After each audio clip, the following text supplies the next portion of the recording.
For the past few days now, we have been reflecting on very interesting Old Testament characters. Well, today we have another one, Ruth.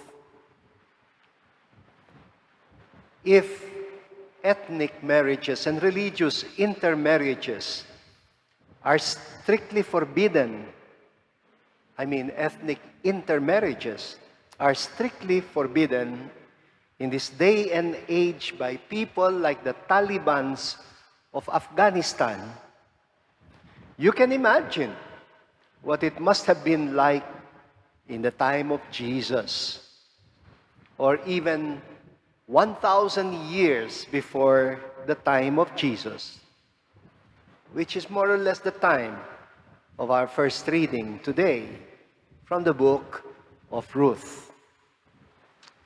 It was precisely for this reason why the later Jews were not very fond of the Samaritan people.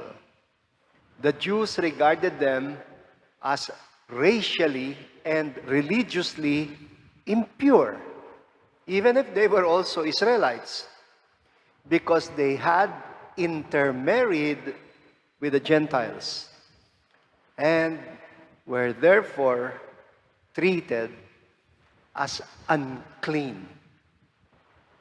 So imagine therefore how one book of the Bible came to be dedicated to a non-Israelite and a woman at that.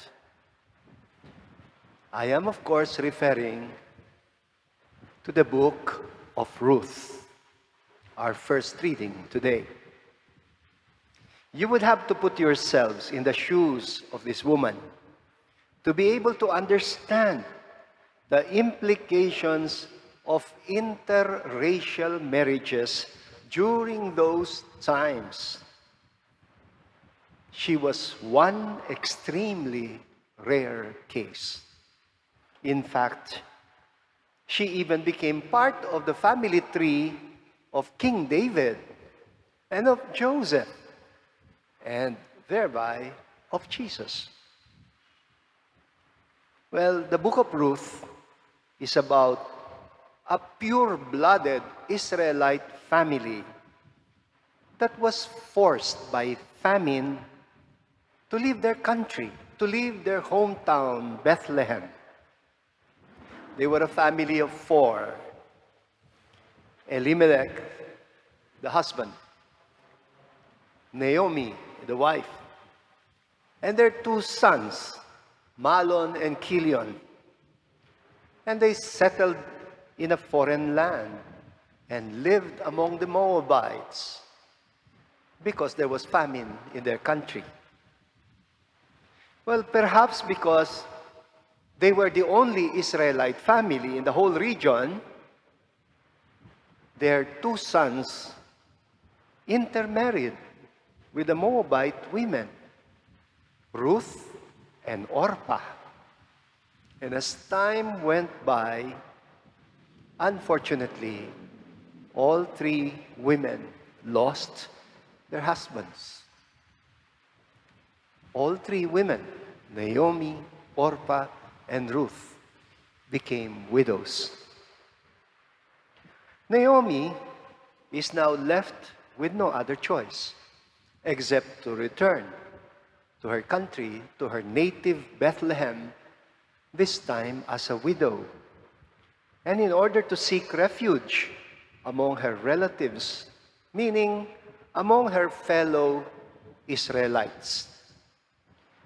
You know, back in those days, the widows and the orphaned children were counted among the poorest of the poor. If the widows could not get remarried, many of them could end up as prostitutes, and their orphaned children as slaves, just to survive. You have to read between the lines to be able to understand why Naomi was telling her daughters-in-law to return to their families and possibly get remarried. She knew that their chances of getting remarried and accepted in her country, in Bethlehem, were very slim. Bakit? Because they were not Israelites by ethnicity. Even in Moab, these women had probably been ostracized too, because they had intermarried with non-Moabites. They must have been disowned by their own families. Back in those days, intermarriages were looked down upon. Now that they were widows already, they had greater chances of getting reintegrated back to their families. So, it was really for their own sakes that Naomi was literally pushing them away. But one of the two daughters-in-law, only Orpah decided to leave Naomi and return to her kinsfolk. Ruth, on the other hand, decided to stay with Naomi. And she even went with Naomi to Bethlehem. It did not matter to her, even if she would not find a husband, or even if she would not feel welcome because she's a foreigner in Bethlehem. Of course, alam nyo na yun, the rest of the story and the classic response of Ruth to her mother-in-law, which has even made into a song. It was sung by the monks of Weston Priory and became very popular back in my younger days when I was still in the seminary. Wherever you go, Ruth said to Naomi, wherever you go, I shall go. Wherever you live, there shall I live. Your people will be my people, and your God will be my God. Wherever you die, I shall die. And there shall I be buried beside you. What a daughter-in-law. I am sure you know that there are many jokes about mothers-in-law and the typical conflicts that they have with their daughters-in-law, especially if they live in the same house. These are caricatures, of course, because sabi nila, you can only have one queen in a house. But you know what? I know of one Kapampangan lady. She's from Angeles City, who was an exception. Not only did she have a good relationship with her mother-in-law, she lived with her and became very close to her until the day her mother-in-law died. I remember calling her a modern-day Ruth. But then, the big difference, of course, is she was not a foreigner, nor a widow, nor a person from another religion. Today's gospel is about the second greatest commandment, love your neighbor as yourself. And I think this gospel reading has been deliberately paired with the story of Ruth, precisely to suggest that Ruth was a perfect example of one who loved her mother-in-law as herself, even if Naomi was not of the same race or the same religion as hers. Her story is like an anticipation of what is to come in the time of Jesus, the mindset of Jesus, more than 1,000 years later. The author tells us this is precisely what had attracted Boaz to Ruth. Si Ruth nga, she was very surprised that she was treated with a lot of kindness and generosity by Boaz, in spite of the fact that she was a foreigner and non-Israelite, and she didn't share the same faith in the same God. Well, listen to what Boaz said to her. You know, I have heard your story, how you left your family and your people, and how you decided to live among us in order to take care of your mother-in-law. May you be rewarded by the God of Israel, under whose wings you have come for refuge. In many countries around the world, we know there is a trend again towards the resurgence of nationalist, populist governments. Some of them are very alarming. Even Pope Francis is very alarmed. Why? Because they are repeating the same ideas that made Hitler very popular before the Second World War. Mga tipong ideas like anti-migrant advocacies, racial superiority, ethnic purity, isolation and extermination of people who are labeled as undesirable in society. Sounds familiar, doesn't it? Well, these types of leaders seem to be popular nowadays. And what they do, is what is sometimes known as the attitude of othering.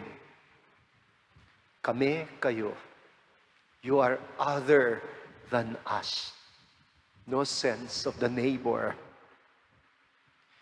It was during my studies in Europe that I became aware of the fact that nationalism had a very negative connotation in Europe because of Hitler and his ideology of National Socialism, or the Nazi ideology. Buti na lang in our country, nationalism is still positive because our nationalism is not an assertion of superiority or supremacy over other nations. Sino ba naman tayo to say we're superior to others? It is rather an aspiration for a common identity amidst our ethnic and regional differences. If we did not become a nation, we would be Kapampangans, Ilocanos, Ilonggos, Bicolanos, Cebuanos, who have nothing to do with each other. We used to be very biased ourselves against the other nations. Pero ngayon, we're Filipinos. Now, the intermarriages between a Kapampangan and a Tagalog, between a Tagalog and a Bicolano, between a Bicolano and a Cebuano and an Ilocano, they have become very common. Pareho namang Pilipino. They have become very acceptable. And when Filipinos go abroad, well, it's a normal thing to hear about thousands of Filipinos who have intermarried with the natives of their host countries. Kaya ang dami ngayong mga Irish Pinoys, American Pinoys, German Pinoys, French Pinoys, and even Catholic Pinoys who have married into non-Christian families. They are becoming the modern-day roots of our time. They break through the racial, religious, and economic walls that divide us, asserting the truest and the most authentic expression of loving God above all. What is the most authentic expression of loving God above all? Well, loving your neighbor as yourself. No matter what your neighbor's race or color or faith or religion might be. I am not Christian if I cannot love my neighbor just because he's not a Christian or just because he's not a Catholic. We're not taught or programmed that way. You see, this is what it truly means to be a Christian. And more specifically, it is what it means to be Catholic. I'd like to believe that we're called for the mission to become citizens not of our countries but of the world. Because we're called to treat every fellow human being as a brother and sister and mother and relative. Wherever you go, I shall go. Wherever you live, so shall I live.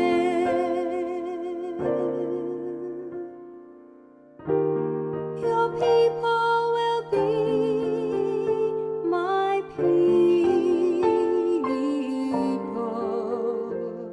and your God will be my God too.